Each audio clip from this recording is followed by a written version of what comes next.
Alright, I need to correct an error that I taught way back in November of 2013.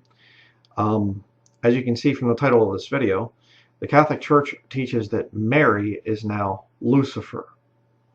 Okay, now I was rather confused by that back in these years, and I saw this thing of the Easter Mass where they invoke Mary, or they invoke Lucifer, and they say, Christos Filius Tuus, which is Christ is your son. And I said, well, they must be talking about the Antichrist. Because I was thinking Satan, he has a son, it must be the Antichrist that they're, invoking or whatever else. No, actually, they're saying now that Mary is Lucifer. Now, if you're a Roman Catholic, you should find a little bit of a problem with that Mary would be giving a title for Satan, one of Satan's names from Isaiah chapter 14, verse 12. That's a little creepy, okay? But let's watch, especially because Isaiah 14:12 says that Lucifer goes to hell. If that's Mary, kind of an issue. But let's watch this. I'll just play this and show it to you, and then I'll show you an actual Catholic saying that it's Mary is now Lucifer.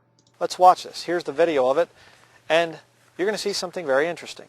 If you turn to Isaiah chapter 14, verse 12 in your King James Bible, you will notice that one of the names of Satan is Lucifer. He appears as an angel of light, 2 Corinthians chapter 11. Lucifer is invoked at the Easter Mass. Here it is. Watch this.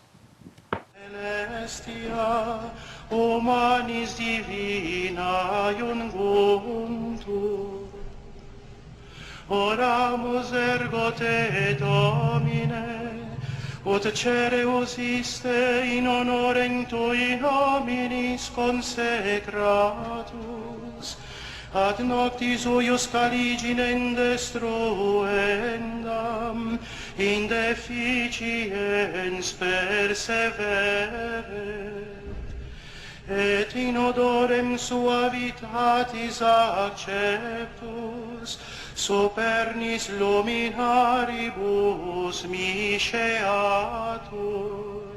flammas eius, Lucifer matutinus inveniat, ille inquam Lucifer qui nescit occasum, Christus filius tuus, Christus filius tuus, Christus filius tuus, Christus filius tuus, Christus filius tuus, qui regressus ab infeliz, humano generis serenus illus, et tecum vivit et regnat in saecula saecula.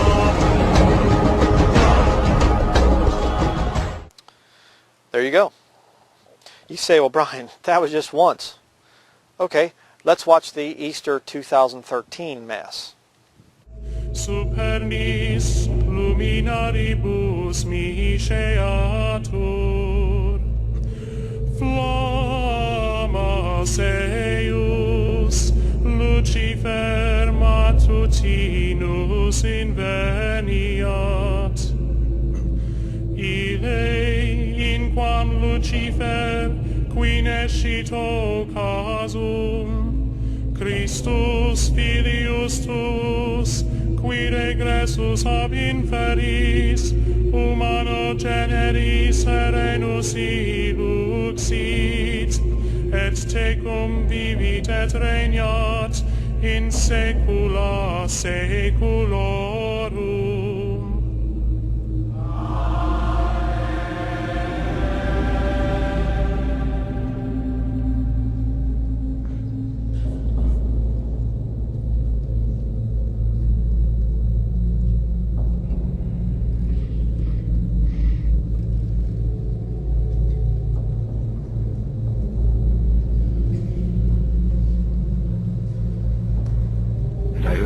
From heaven saying, Come out of her, my people, that ye be not partakers of her sins, and that ye receive not of her plagues.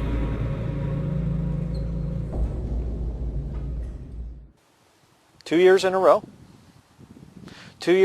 they invoke Lucifer and say that he is the father of Christ.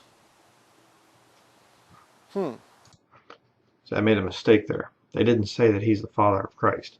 But I'm just assuming that Lucifer means Satan, so therefore he'd be the father. It says Christos Filius Tuus, Christ is your son. So I made a mistake. Okay, I didn't understand who Lucifer is to the Roman Catholic Church. Play a little bit more. Christ is your son, Lucifer. Well, that's actually true, but not Jesus Christ. The Antichrist is the son of Lucifer. Okay, so that's what I said. Again, through ignorance, I thought that they were talking about Satan.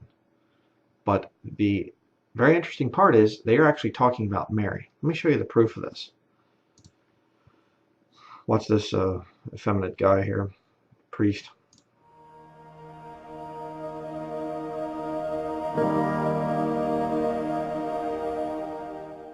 Hi, my name's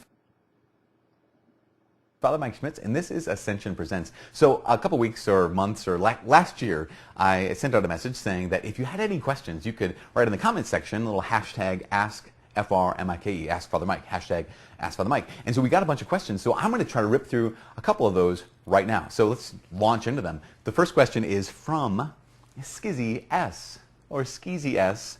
I'm thinking it's Skizzy S, not Skeezy. Because the question is this: if Lucifer is the light bearer, since he's fallen, who is the new light bearer? That is a fantastic question, Skizzy S. Number one, Scripture doesn't specifically say if there is a replacement for Lucifer. Number two, but why let that stop you? Because see, as Catholics, you don't really care what the Scriptures say. The Scriptures are secondary to divine tradition, so you just make it up as you go.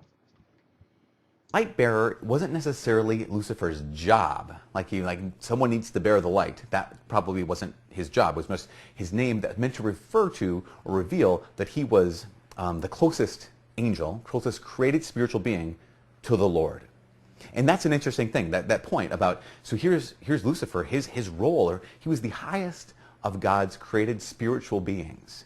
That's important for a couple reasons. One is because sometimes we think that it's like Lucifer versus Jesus, and they're going head-to-head, mano-a-mano kind of a thing. That's not necessarily the case. Because why? Because Jesus is the uncreated, only begotten, eternal God himself.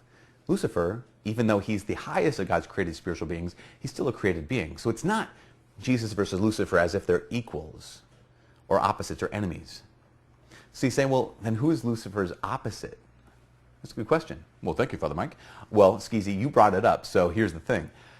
If Lucifer is the highest of God's created spiritual beings, and he fell through disobedience and pride, let's follow the story. As the Bible unfolds the story, what we see is, who is God's highest created spiritual and material beings? Well, Mary. She's the highest of God's created material and spiritual beings. And what happens? Lucifer fell because of what? Chapter and verse on that? Are you kidding me? What? Because of pride and because of disobedience. Mary is exalted, assumed into heaven because of what? Because of humility and obedience.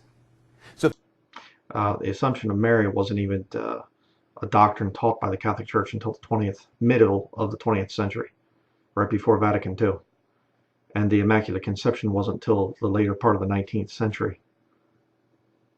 Don't you think that people in the first century would have realized that Mary was sinless, and they would have seen her ascend into heaven? And you look at a lot of the old Catholic paintings and things, they actually had paintings of Mary being buried centuries ago. People that were closer to the events of the New Testament, and they're picturing Mary being buried, not being ascended up to heaven, because she was immaculately conceived. But Mary has now taken the place of Lucifer, Satan. if there's any kind of opposite to Lucifer now, it's not Jesus, because Jesus is God. He is the God, right? Lucifer, the highest of God's created spiritual beings who fell through pride and disobedience, is in a certain sense replaced, maybe in a certain sense, by Mary, who's God's highest created spiritual material being, who is exalted by God himself because of her humility and obedience. Great question, though. Next question is this. Yeah, the guy talks like he's a teenage girl or something. I mean, maybe he is in his mind. But so Mary now assumes the title of Lucifer. That's why they're invoking Lucifer, Christos Filius Tuus. Christ is your son, Lucifer. Now, if you're a Catholic, shouldn't that kind of creep you out a little bit? That Mary, I mean, it's not even just, well, he's some dorky priest that's got a YouTube. We don't really believe that or whatever else. Then why is it being sung at the Vatican itself for Easter Mass, one of the highest masses of the year? Why? If it's just some kooky little priest on YouTube that says this, and the church really doesn't teach that, what's it doing then being sung at the Vatican that way? They are invoking Mary as Lucifer. Yeah, okay. Slight problem there. Then he goes on to talk about the Trinity, which we're not going to get into, but the Trinity is pagan, totally wicked, and whatever else. But just crazy. So if you're a Catholic, you need to come out of that whole thing. Watch my studies on the fact that Mary was a sinner. She was a great woman, wonderful woman, but she was not somehow immaculately conceived. She was not, there was no assumption of Mary. She wasn't taken bodily up into heaven. She was not sinlessly perfect like Jesus Christ was. She's not up there in heaven as some kind of a goddess or something like that. Nonsense. Absolute total nonsense. You need to get saved. You need to get out of the Catholic Church. Please take my advice on that.